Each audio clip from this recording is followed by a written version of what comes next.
That's what I like to see. Well, guys, a lot of hype around this first match here, getting MVP ahead, but we're about to jump into match number 2. Sky High coming through here for CJ Entis. Very great, making turn. It's going to be a TVT against Gumiho. He's 2-5. I saw, like, at IM, I have to say, like, Taipei. I looked at the stats recently. He went 0-2 against Gumiho. It was quite a while ago, but still, I guess in terms of rivalry sake, or maybe what Sky High's feeling, maybe he's just not that good against Gumiho. Well, Gumiho's in this season, or rather this this season, whichever way you want to put it, only 1-0, hasn't played that many games. He's 5-2 in total. Famously beating Zest after his booth collapsed on him. Oh yeah, Gumiho got bopped, but then he bopped Zest. Right. What was that? Habitation Station, right? I think so, yeah. That goal-based map, that crazy map we used to have here. That map was fun though. It really was. It was a bad map, I think, by design, but it was an exciting map. Yeah. Those are always fun when you get best of ones on them, of course, for Pro League. It's good in Pro League. It's like not good in individual leagues, I think. When you've got a map that's for a best of one and you can pick the player for it, when you have to play it sometimes in a tournament, it's like not always the best map. So. Yep. Well, the map here for game number 2 is Bonnie Research Station. And let's look at the predictions. It's going to be split 3-3 here. Me, Kanata, and Yude Hyun, the analyst over there, all going for Gumiho, but you and Moonglade and the caster there on the desk going for Sky High. Yeah. Moonglade and I are teaming up on this one. I think Sky High's got the potential. I think he's got great back play. Gumiho also known for mech at TVT though. He has played bio, like in Wings of Liberty. He's done a lot of that. He's really good with big doom drops in this matchup. That's what he loves. But I don't know, man. This could really go either way. This is a tough one for me. Yeah. I spent the most time on this prediction, to be honest. But let's jump into the game regardless. Game number 2 between Sky High and Gumiho.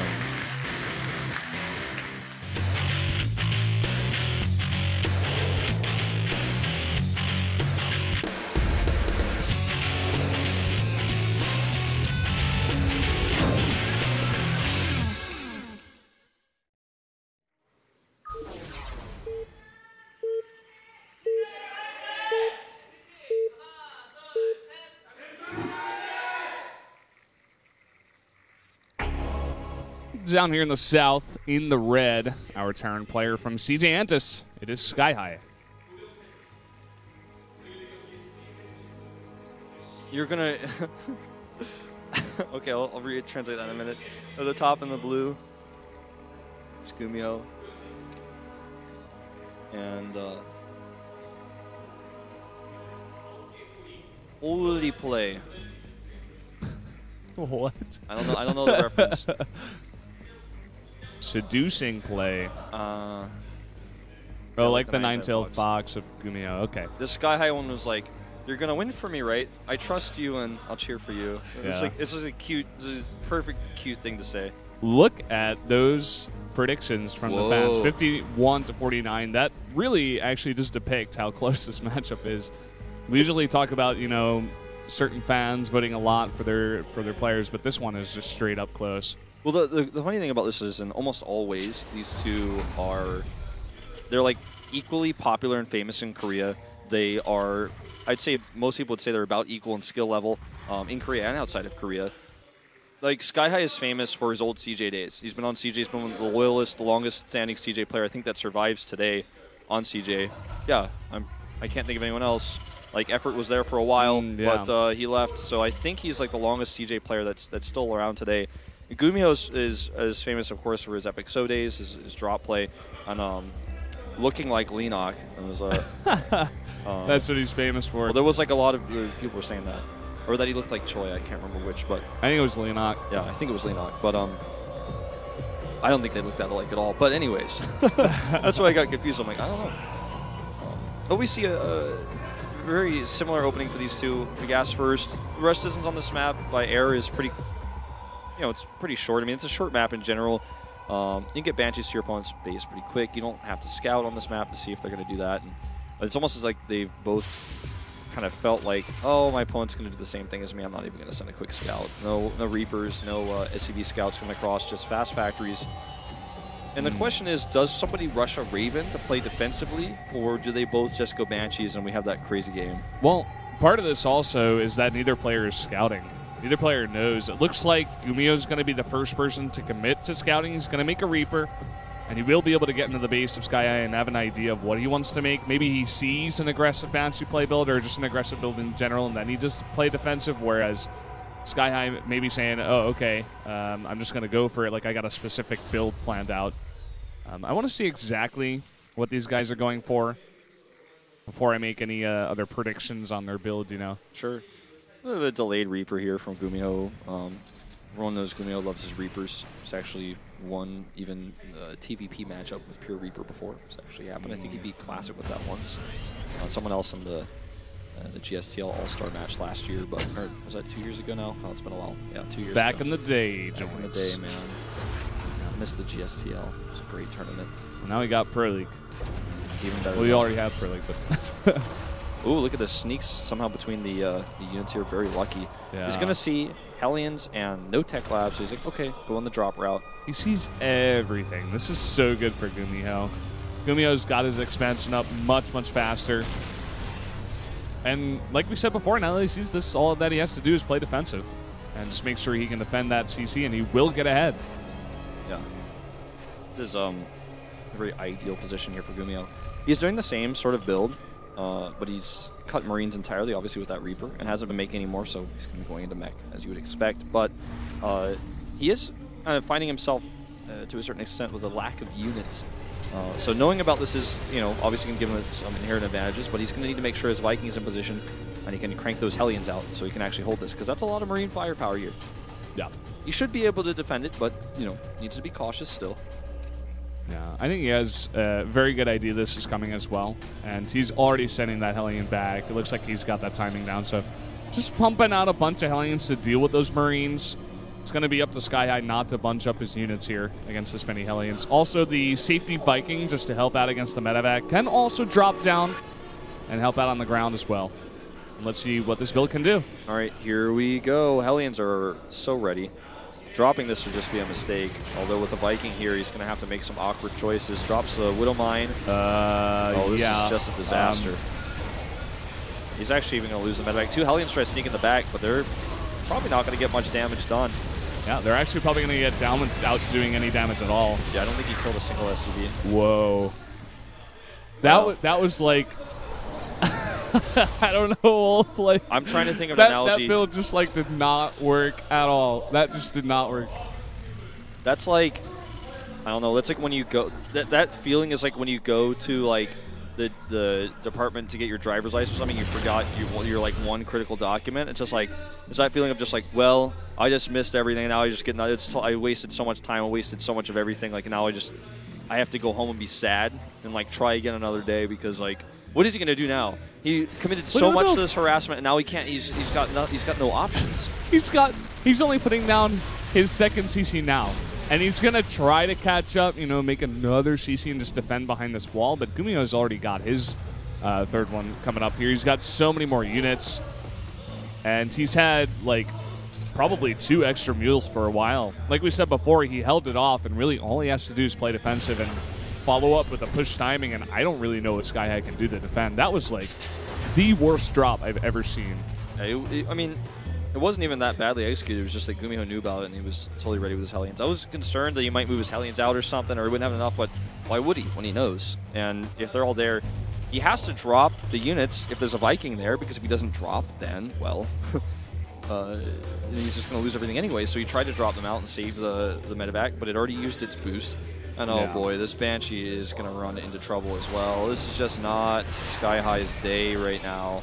Yeah, he's going to have to cloak so far away from the base, and he's not even committing to the damage because he can already assume that Gumio's got some turrets up. He's just going to try to get it home and I guess try to prepare it and use it to defend. But Scan going to come down, and one more. Nope. Oh, wow, just so barely. Close. Yeah. It's funny, you even committed to the chase. It actually takes quite a bit of multitasking to chase a cloaked Banshee because you can't see it on your mini-map. You have to physically look at it with your eyes. And he almost got it. But he knows it's out there with very little energy. It's not really going to be a threat despite the fact that it survived. So it's like you virtually killed it. virtually gone because he just does not have to worry about it anymore. I mean, if you look at the supplies, yes, Sky has caught up quite a bit. He's beefed up a large army to make up for the fact that his economy is a bit behind. And he has, you know, rushed that third CC, which gives him some extra mules, some extra building power. And he's not out of this game, but he's up against Gumiho, who he can't touch yet, who's going to have basically a easily turtled third CC, and he's going for the better comp. So if he doesn't do damage like really soon with this Marine tank Viking push that he looks like he might go out with, I think he's going to have a hard time. Yeah. He needs to do damage. Oh, not able to clean up that Widow Mine. So it looks like he'll just go back home. He's even flying out this third CC already down to the low ground. He's got those 2 armories down, but he never committed to any upgrades. He has so much gas. Maybe he forgot about them. It's been a while, you know, that hasn't been coming out. So there we go. He finally commits to the 1-1. Somewhat concerning is that Gumiho only has 3 siege tanks. He doesn't have a big tank count yet. He's even actually making a Thor right now to help deal with these Vikings, because his base is very pushable right now, his third base, and he doesn't have a mobile force where he can punish Sky High's base. So I do worry a little bit about what Sky High could do to him here. I mean, he's got a strong army. It's slightly more mobile, and with that vision control he's going to have with these Vikings, he can do some siege pushing. Gumiho's mobility lies in his Hellions only, which he is continuing to make 4 at a time. So we'll see like what he can do with these. Can they keep Sky High back long enough for him to take advantage of the comp that he's building, the upgrades that he's building? Yeah. Gumiho very active out on the map, as is Sky High. Looks like he does want to at least secure the watchtower. See if he commits to the push. Will have stim, and it looks like +1 attack, finishing up when this push hits. So just a little bit of a timing, a follow-up after the drop. Yeah. And we finally see Blue Flame. It's going to help out a lot against those Marines. Big scan here. Trying to use that air control. The building positioning here for Gumiho is decent, but he does have a reactor and a factory a bit exposed here. It looks like Gumiho's going to actually just try to fight this head-on. He's got this Thor, he's got Hellbats and Hellions coming in from the sides.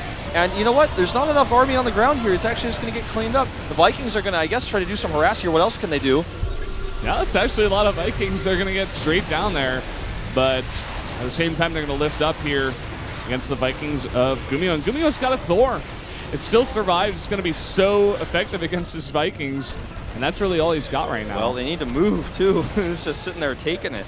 Let's finally move that away. This one Banshee is barely alive. Yeah, Gumiho kind of freaking out a bit, I think. Here he was floating a ton of minerals and gas and just trying to micro his heart out, it looks like, in that fight. But yeah, he holds it off. Going to start another base, and he's got those Hellions for harass, and he's already moving them down. What do you think about Sky High deciding to go for a more bio-oriented comp here? I'm really surprised. He's so good at mech. He's so known for it. Yeah, I don't really know, to be honest. I don't really, maybe just these days he's feeling a bit more comfortable. Some Blue Flame Hellions come in, but they're actually not going to get that much damage done. Only 4 FCVs. I suppose with how little damage he did in the early game, maybe he felt like he had to do bio because he couldn't hold on to a third base with like mech that's behind, you know what I mean? I guess that's possible. Yeah, it could be part of it. But I mean, Gumiho is like ahead in upgrades in mech. He's got about, his 2-2 is on the way before the +1 armor is even done. It's before it's even halfway done. Like, they're about even the 2-2 and the +1 armor to get him at 1-1. So he's about to be a full set of upgrades behind. Yeah. Look at this. Gumiho is just so smart with his mech play. Like, he's done this so many times. He's got a barracks floating over by his back door. He's also got a full turret ring plus a sensor tower. There's no drop that's ever going to go into that back base unless Sky High commits heavily to it. Let me check exactly how many turrets he's got there even. He has 6 turrets in that base. Yeah. Well, here's the drop. There's the weak point on the right side. The only place he can get in, actually. I think this is... Gumiho is like not expecting him to actually have committed to this. This is going to force him to split his units up a little bit. But he needs to move back some of his units. He's actually trying to lift them back. Unfortunately, Sky High did not see the armories That would have been a huge weak point right as the 2-2's finishing up. There were no units there for so long. If he had got on both of those factory, or rather the armories with all those Marauders, could have taken out both of them. And that would have got him back in. I think he's going to do a big Doom Drop. He's seen the weakness. He's got a lot of medevacs here. I think he's just going to go for it. Gumiho does see this, but again, at the same time, his mech army is very immobile, trying to get those Vikings in position. That would be so nice if he get those in position. He's just going to start shelling away at this turret ring. Ooh, Gumiho is slowly moving in from the side. Yep. 2-2 finishes up. I think he's going to try to attack this. I think so too. PDD goes down, and these medevacs indecisive as to where they want to go. He decides to go in the main base. There's a lot of Hellbats there, but they're still going to do a ton of damage with this Bioforce. Oh, the turrets are killing all the medevacs though as well, and you know what? These Hellbats. Yeah, the Hellbats just, they've got so much. They're so tanky with the +2. Yeah, doing so much damage. All those Marauders grouped up there. It gets like, totally shut down, and Gumiho's got a 4th base already planted, making into a planetary right now.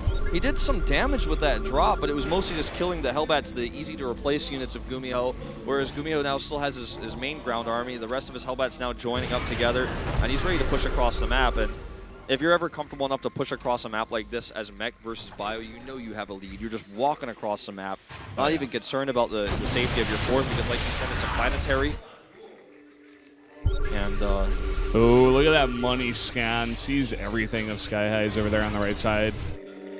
Well, he's going to send Hellions across the map to harass a 3rd. If he finds a 4th, he's going to get even more damage done. Oh, man. And Sky High, I think he can't go back. He cannot defend. He's going to, well, he's kind of just moving back and forth in the middle of the map. Gumiho's got an incredible position right now on Sky High. Yeah, big attack here. Just on top of the production as well. And Gumiho is out in the middle of the map, looking like innovation in a late game TVP. Or rather, Sky High. Yeah, exactly. That's well, here we go. High, but he's going to try to go for this. There's just so many siege tanks, it doesn't even matter. Even without the Hellbats tanking, the Thors do some tanking, and GG. GG, Gumiho will take it, and MVP goes up 2-0 to CJ Entis. I thought I would never say that, Wolf. I thought I'd never say that either, but it's happening. It happened. Yeah, man. 1 win away from actually taking a big victory here. And it's a PvP, and Panic's, you know, a very, very strong player. This could actually happen. That would be the biggest upset, I think, so far around 3. Look at Panic's face. He even looks so confident right now. Can I kill him now? He's like, no, there's a 3-minute break first. Oh, okay. Yeah, man. Oh, man. I'm really feeling the preparation today for all the teams you've seen so far. Yeah. Especially MVP in this particular series. Like, I mean, herO is something you want to play a straight-up game. And Sky High about the same as well. Like, he had a plan, but it didn't work out. MVP, remember, they are still a serious force to be reckoned with. Remember last season, MVP had like a great run in round 2. It's starting to feel like... Yeah. This moment is reminiscent of that. I'm definitely not trying to say they're about to have that round here in round 3 of this season, but it'd be a good start at least. Yeah, taking out CJ, taking out such great players, especially the herO win is big. But this momentum that they gain, like they ride off of it, and Talitaron's not messing around, man. Yeah. I love the way Choya did his interview. By the way, he's like, this is all up to the players. They have to show up to play. They have to prepare. They have to be the ones practicing in the house. I can only help them out with that. And it seems like both these players prepared so much and played so well. They executed both their builds really, really nicely. And I'm feeling the MVP hype, man. Feels good. It feels good. Hush, a master of PvP, though. Panic, though he's doing well. Can he take this guy out? Maybe off of the momentum. It's possible. Yeah, it's definitely possible. PvP, any given day, best of 1. We could see MVP 3-0 CJ tonight. Absolutely a possibility. Valdez has been an incredible day to come back to. Yeah. I'm very happy. It's been crazy, man. We're going to go to a 3-minute break before we get to Hush versus Panic. Stay tuned.